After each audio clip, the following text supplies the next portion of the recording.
j'ai bossé dur. Donc, pour finir, je n'étais plus homme. Voilà. J'espère que vous me comprenez, je n'étais plus homme. Quand je partais aux toilettes, c'était le sang. Là, il faut dire que j'étais déjà orphelin de père. Et après quelques temps, à 12 ans, je perds ma maman. Donc, du coup, j'ai grandi chez les tuteurs. Voilà, donc déjà à Gagnon, à 12 ans, j'avais déjà commencé à faire Manawa, ce qu'on appelle aide-maçon, transporter les briques sur les chantiers, tout et tout, vivre chez les gens.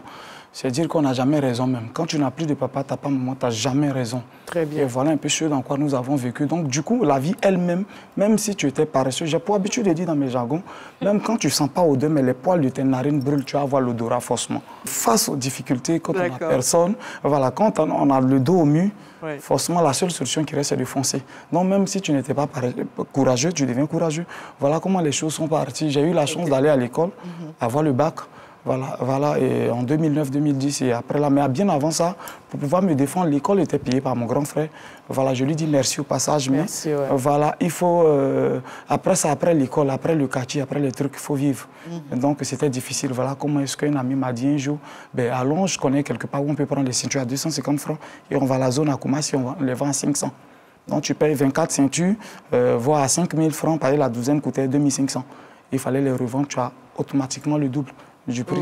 Voilà, comme on a commencé, c'était pour aller juste faire les shows. Mais après, eux, ils ont des parents. Donc, ils se sont, voilà, mais moi, j'avais qui appeler. Donc, j'ai pris ça et j'ai fait de ça une activité, commencé à aller dans toutes les villes à part Abidjan. Et c'est comme ça que, voilà, c'est devenu un grand truc. Voilà, et c'est ce fonds de commerce-là qui a financé ton départ en Europe? Non, je ne dirais pas ça. Avec ça, je fais une salle de jeux vidéo. À Yamoussoukro, j'ai même fait un salon de coiffure, tout et tout. Même un truc de bandit glacé. Voilà, je versais la glace dessus, je vendais. Voilà, mais à un moment, ça n'allait pas. Voilà, ça n'allait pas. Je l'ai une fois dit même, je dormais dans une douche de Yamoussoukro. Il y a les maisons qu'on appelle les maisons Zaïre. Il y avait une douche que je louais à 6 000 parce qu'eux, ils font les douches dehors et ils ferment la douche. Et il faut soulever le matelas le matin, il faut le faire coucher le soir. Et là, j'ai une vidéo même qui est déjà passée sur Internet. Et c'est là que j'ai vécu, j'étais là tout le temps. Mais à un moment, les choses se sont renversées.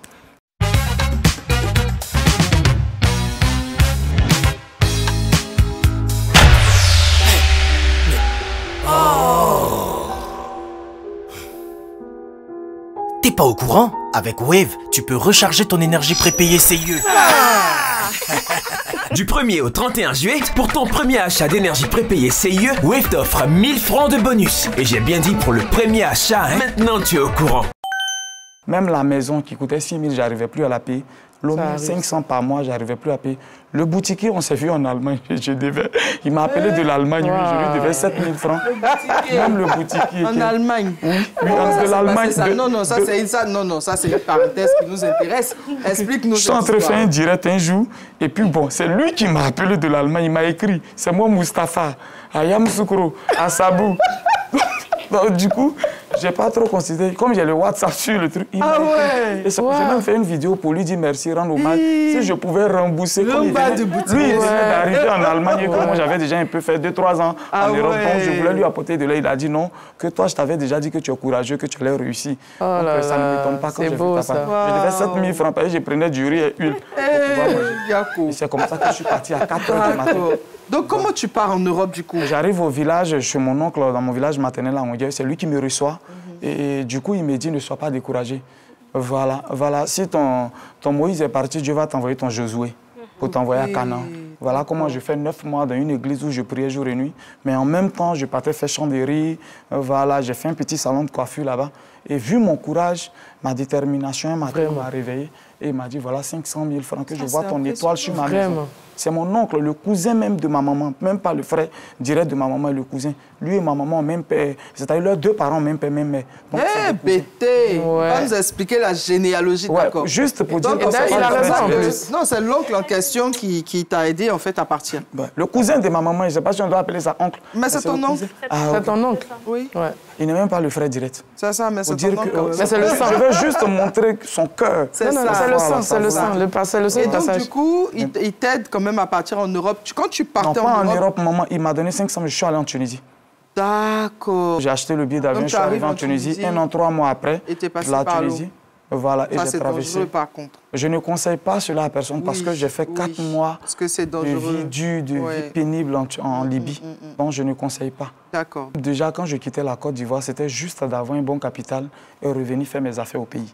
Je n'ai pas voulu rester. Si j'avais quelqu'un pour me financer réellement, je ne serais pas parti en Europe, je le dis tous les jours sur les réseaux sociaux. Ah oui? Ouais. D'accord. Donc l'Europe, ce n'était pas vraiment un rêve pour toi? Non. Voilà, c'est parce que ici, c'était trop compliqué que tu t'es dit, écoute, j'y vais, je vais rester pour atteindre mes objectifs et revenir au pays. Les objectifs, c'était lesquels que tu voulais atteindre? Bon, c'est d'investir, de réussir, mais je n'avais pas encore le domaine dans lequel j'allais réussir. Mais de toute façon, avoir déjà, c'est-à-dire avoir un pouvoir capital... être autonome, voilà un peu. pouvoir t'en sortir. Et c'est justement la maman des enfants, là, parce qu'elle, je l'ai connue en Tunisie, c'est elle qui m'a dit, tu es très intelligent pour la Tunisie. Allons en Europe, tu as les papiers, tu pourras défiler. Et c'est elle qui m'a conseillé. Et c'est comme ça, voilà. De la Tunisie, elle me fait traverser, elle m'a dit, allons, tu es intelligent. Et on arrive en Europe, on fait le premier fils, qui naît déjà même à 5 mois, 2 semaines. Donc, un prématuré. J'ai fait 4 mois dans une couveuse et les Italiens me donnent les papiers, un papier social pour que je travaille et pour m'occuper de lui.